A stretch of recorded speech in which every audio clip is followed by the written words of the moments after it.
9:39, continuamos con el análisis de los resultados, el desafío de la evaluación PISA 2012. Profesor Jaime Villena, usted es particularmente testigo de los disparos que recibe el SUTEP permanentemente, como que fuera uno de los causantes, en fin, de las dificultades educativas por las cuales atraviesa el país. ¿Cómo ha marchado, cómo está marchando, en fin, todo el proyecto de reciclaje y de concursos y de calificaciones de los maestros? Y sobre todo reconocer que en efecto también tienen ustedes una perspectiva que es menos gremialista, imagino, y que entra en el desafío mismo de la profesión. Bueno, muy buenos días, reiterar el saludo para todos. A nosotros nos preocupa ir al problema de fondo. Si bien nosotros como SUTEP tenemos cierta responsabilidad, indudablemente lo asumimos responsablemente, pero centrar toda la responsabilidad en el maestro nos parece totalmente irresponsable. Ricardo acaba de hacer mención de los planes de capacitación que se adecuaron desde Fujimori hasta la actualidad, Plan GED, Plan CAT, el PRONACAF, etcétera. Toda esta serie de políticas que se han venido dando desde la década del 90 hasta la actualidad se resumen en la falta de gobernabilidad, y la falta de gobernabilidad que también los propios ministros y viceministros, ex viceministros, reconocen en un libro muy bueno presentado por Foro Educativo. Nos extraña que ahora no salgan a la palestra a vertir esas opiniones que están en ese texto, porque la ausencia de gobernabilidad significa, por ejemplo, y eso hay que reconocerlo, y como tomando como referencia a Finlandia, que usted lo ha mencionado y otros también, Finlandia dio el paso cualitativo de definir qué tipo de modelo de desarrollo primero requería, y definió la industrialización desde el siglo XX. Desde la década de los 80 específicamente, Finlandia es un éxito en este proceso de industrialización, y de la mano va indudablemente el modelo educativo que se ha implementado en Finlandia. Finlandia considera 4 aspectos positivos para su éxito: la cultura, la equidad, el sistema educativo y los maestros. Pero entonces se concluye que no hemos tenido y no tenemos un proyecto nacional de desarrollo en la que no se ha definido el tipo de modelo de desarrollo, y por eso es que tampoco se ha definido el modelo educativo que se requiere el Perú. Por eso es que a los grandes grupos de poder les interesa mantener este sistema educativo caduco, que no genera investigación, que no genera ciencia, tecnología, porque indudablemente si generamos técnicos de mando medio, generamos profesionales en investigación. Por ejemplo, lo que se ha dicho en CADE, ¿a usted le parece que es un interés retrasador del sistema educativo? No hemos dicho eso. Lo que decimos es que tiene que definirse un modelo de desarrollo y en base a eso el proyecto educativo. Usted dice que a esta gente no le interesa que cambie el sistema, que se mantenga, porque eso le va a permitir que utilidades... No, le va a permitir generar lo que está haciendo hasta este momento el Perú, un país primero exportador, que no genera ciencia, tecnología. Entonces a eso nos referimos. En todo caso, hay que verdaderamente dictar políticas educativas que requieran el contexto educativo, que es uno de los factores que también considera Finlandia. Por ejemplo, ¿en qué contexto desarrollamos nuestra educación? En pobreza extrema, desnutrición crónica, analfabetismo, con trabajo infantil, con violencia, delincuencia, con drogadicción, alcoholismo, etcétera. Entonces, en esas difíciles condiciones es difícil hablar de una educación de calidad. Finlandia considera que buscar calidad sin asegurar equidad primero es algo trivial. Finlandia considera, por ejemplo, que la alta valoración social que debamos de tener de la educación es un factor importante que está detrás del éxito de la educación. Entonces, en ese sentido nos preocupa, y por eso la propuesta del SUTEP es que se empiece a planificar qué es lo que queremos hacer de la educación peruana. Tenemos un proyecto educativo nacional, pero está descontextualizado. Desde el momento en que el gobierno aprista lo oficializó, ¿qué objetivos de ese proyecto educativo se han concretizado? ¿La equidad con calidad? No, señor, porque no ha habido presupuesto. El acuerdo nacional, ¿de cuánto tiempo lo tenemos en la que se decía hay que incrementar el presupuesto al 0.25% anual? ¿Se ha conseguido ello? Indudablemente que no. Tenemos proyectos A, proyectos B que no se han logrado. De todos menos de los... No estamos diciendo eso. Y el SUTEP. Estamos diciendo que somos parte del problema. Estoy señalando una cosa más complicada, que es el modelo de desarrollo. Así es. Incluso no puede ser capitalista, primario exportador. Estamos entrando ya al terreno de economía. Estamos hablando de las intenciones subrepticias del capital privado. En fin, la verdad que es una revolución lo que usted plantea. Indudablemente. A lo Maduro, digamos. Y que este gobierno la propuso, la revolución educativa. Y termino con algo importante, el sistema educativo que usted ha mencionado. ¿Es posible que tengamos un sistema educativo donde la educación inicial no sea universal? donde la educación, en los lugares rurales donde no hay educación inicial se pase automáticamente al nivel primario, que los alumnos que repitan en el nivel, en el primer grado o que salgan desaprobados pasen automáticamente al segundo grado. ¿Es posible que tengamos un sistema educativo donde no se forme integralmente al alumno? Creo que no. Hay que hacer una verdadera reforma educativa, pero que siente las raíces atendiendo a la primera infancia de 0 a 2, de 3 a 5 años, formando integralmente. Con políticas de Estado, como el Proyecto Educativo Nacional, con un diseño curricular contextualizado, creo que todos estamos de acuerdo en eso. De acuerdo. Digamos, usted ha planteado cosas que son efectivamente muy importantes, ¿no es cierto? ¿Por dónde comenzar? Este es el otro tema que también se plantea constantemente. Hemos tenido, lo recordaba a Ricardo Cuenca, verdaderamente macro programas, ¿no es cierto? Desde que yo recuerdo de la época de Odría, digamos. Tan buena fue esa práctica que todavía es recordar para las grandes unidades escolares, que fue por influencia norteamericana, en verdad. Más capitalista no pudo haber sido el asunto. Sin duda. Y sin embargo fue poderosísima, ¿no? Lo mismo que en salud.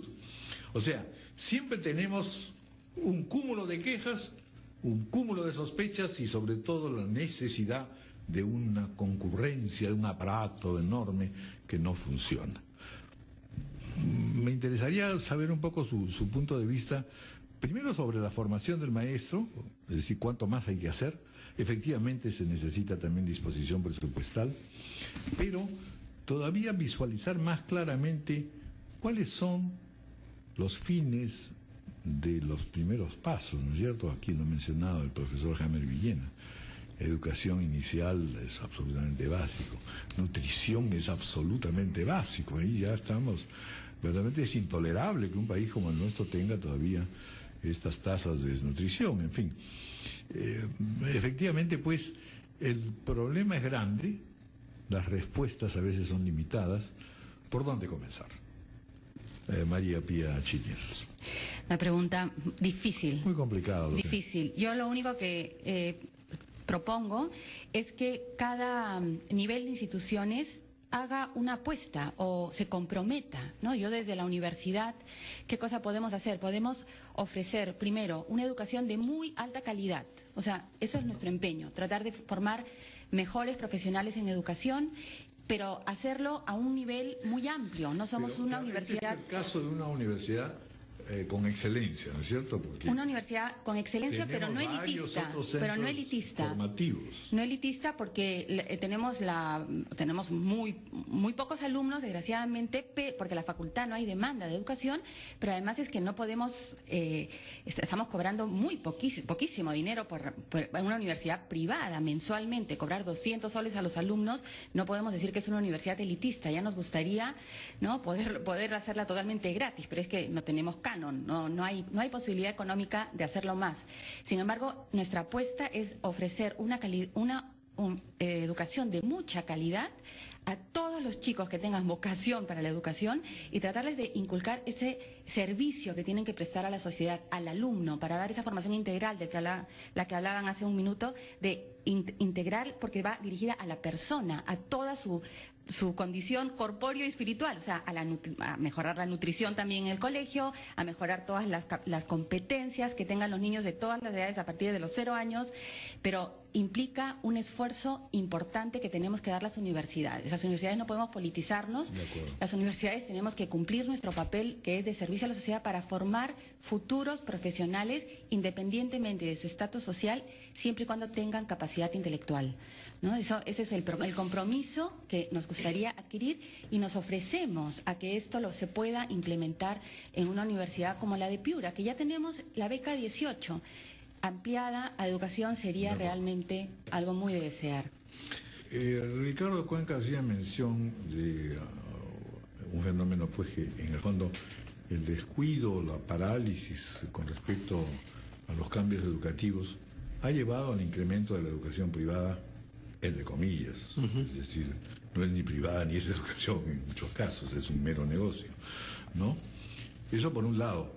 Por otra parte, otro aspecto interesantísimo que no sé pues cuánto ha avanzado es la programación, los grandes programas educativos vía las regiones.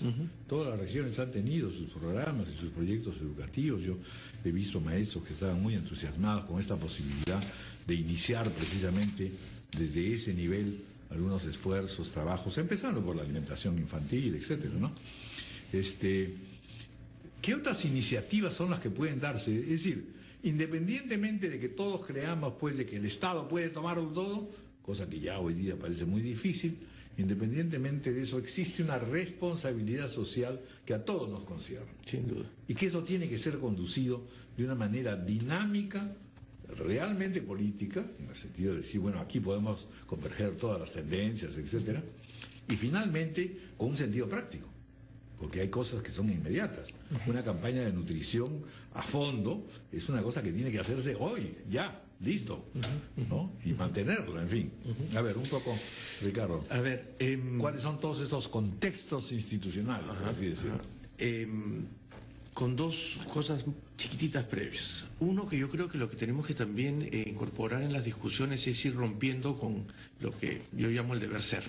Es decir, los países nórdicos que todo el mundo mira con tanto entusiasmo, que tienen otro tipo de problemas, han creído por conveniente empezar la escolaridad mucho más tarde de lo que acá se exige.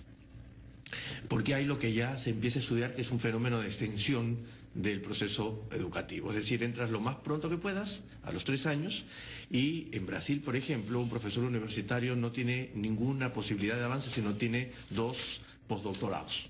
Entonces, cada vez se está extendiendo más este asunto y parece ser que eso no genera mejores resultados. Y lo segundo pequeño que quería decir es que, viendo este tema institucional que preguntaba don Raúl, yo me baso, por ejemplo, en el informe PISA, donde hay que, creo, atender 3 cosas fundamentales. Una, atención a las zonas rurales. No podemos continuar con estas desigualdades educativas. Lo que el informe PISA nos dice, que en estos 10 años estas brechas no se cierran. Y eso es imposible de seguir sosteniendo y manejando en el país, porque no va a haber ninguna posibilidad de desarrollo. Lo segundo es tratar de ver cómo hacemos para regular la calidad de la oferta privada.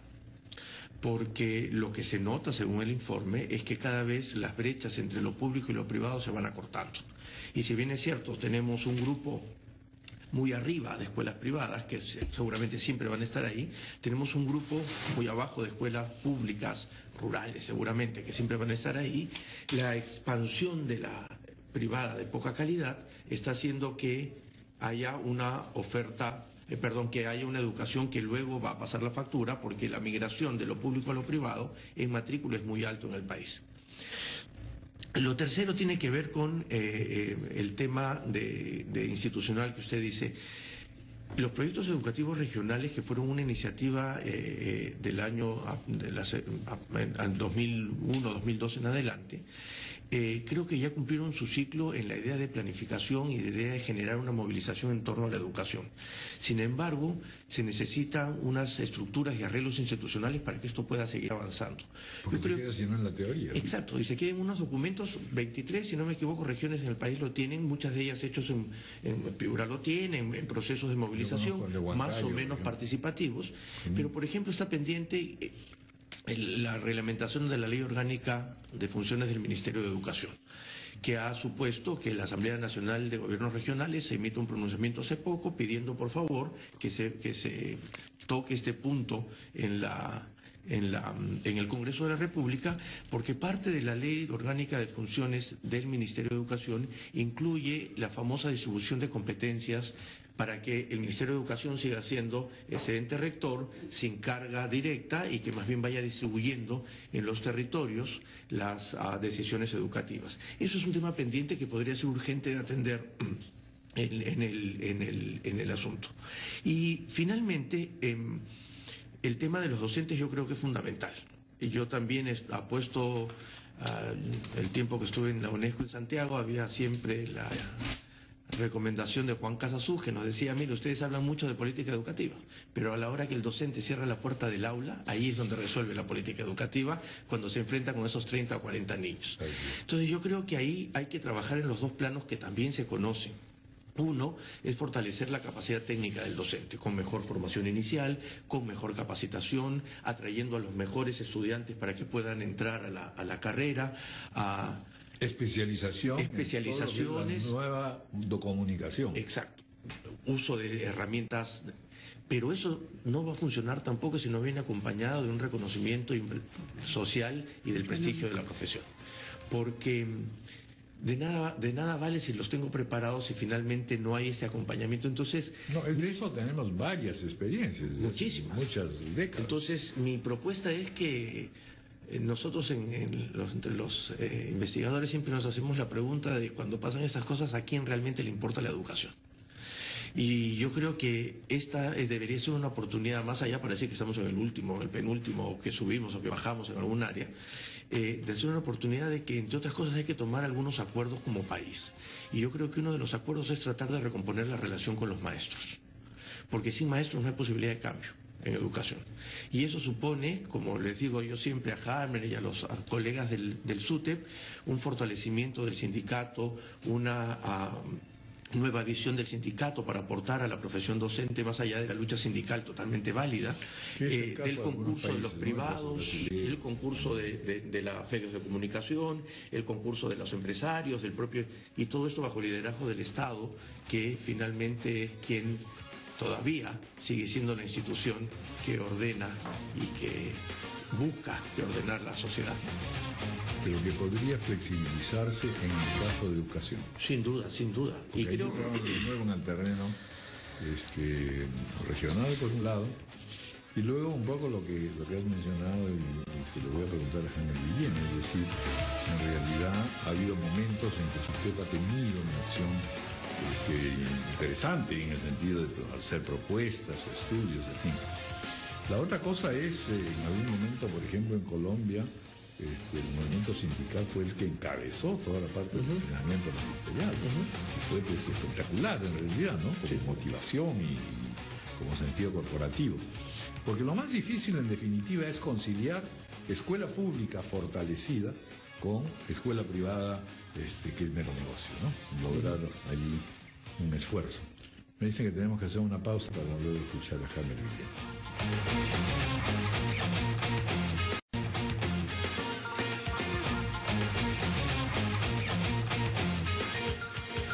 9:58 minutos de la mañana, el tiempo lamentablemente se nos está quedando corto, pero un poco vamos a escuchar ahora al secretario general del SUTEP, Jaime Villena, específicamente sobre esto, ¿no es cierto?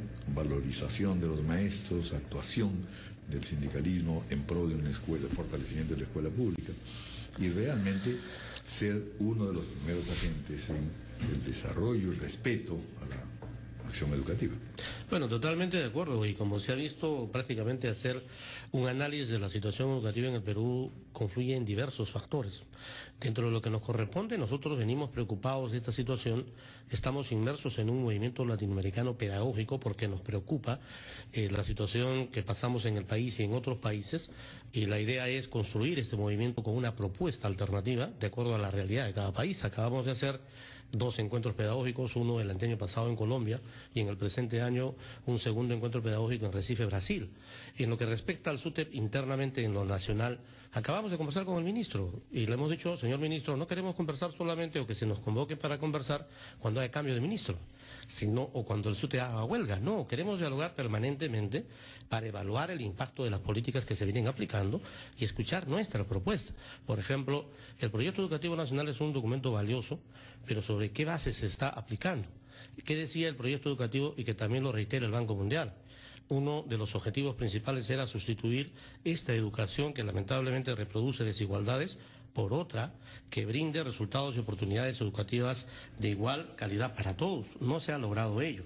En el aspecto de los docentes, sorpresa, y lo dice el propio Banco Mundial, algo que se ha desaparecido y que fue satanizado.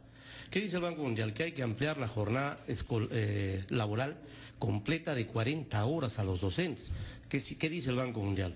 30 horas de labor efectiva y 10 horas de reconocimiento adicional a la labor que hace el docente de preparación de clases y evaluación.